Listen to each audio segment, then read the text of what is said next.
This story is moving so fast, we've decided to dedicate a segment every single night to try and keep you up to date on what's going on. Let's go now to our global coronavirus update desk.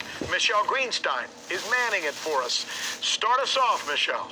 Sure thing, Rick. I've got several stories for you. The first one is coming to us from Los Angeles. Disneyland is closed for the rest of the month. So is another theme park, California Adventureland. And in fact, they have to do this since California is recommending that all gatherings of 250 people or more be canceled across the entire state. Now, also in Los Angeles, new guidelines about eating at restaurants. The first one is, if you're part of one of those vulnerable groups like the previous guest just mentioned, if you're pregnant, if you're elderly, if you have these underlying health issues, especially in the lungs, just stay at home. Please avoid eating at restaurants entirely, and please avoid going to any public spaces. The second guideline is that from now on, all self-serve buffets will now have servers serving you food, so in order to kind of avoid cross-contamination between people touching their own food. Okay, that's Los Angeles. Now let's talk about New York.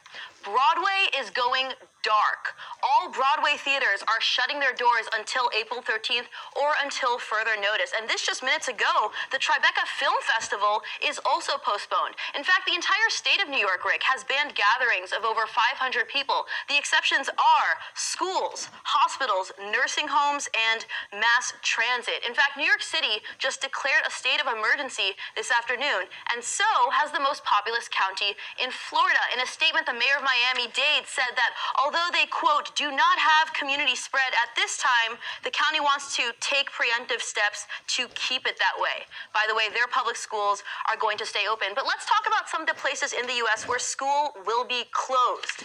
Maryland, Connecticut, Washington State, New York, and Tennessee. And by the way, Rick, this applies all the way from kindergarten through 12th grade. So this means hundreds of thousands of students will be out of school in the coming days. And one more point while we're on the United States, Senator Lindsey Graham has decided to quarantine himself. He's the 9th member of Congress to take a step like this. In fact, another newsmaker, Canadian Prime Minister Justin Trudeau, is self-isolating as well. So that's the United States. Let's move on to the global stage. In Italy, they're literally shutting down all restaurants and bars. In fact, I've got some video that I'm going to show you. This is what the streets of Rome look like at this moment, completely empty. In fact, Rick, some businesses, especially small businesses, are so stressed and angry about this that they're asking for tax relief from the Italian government. They say the government needs to step up and help them out because they're going to be losing so much money, and being closed for just a few weeks could really be a financial death sentences for some of these smaller businesses.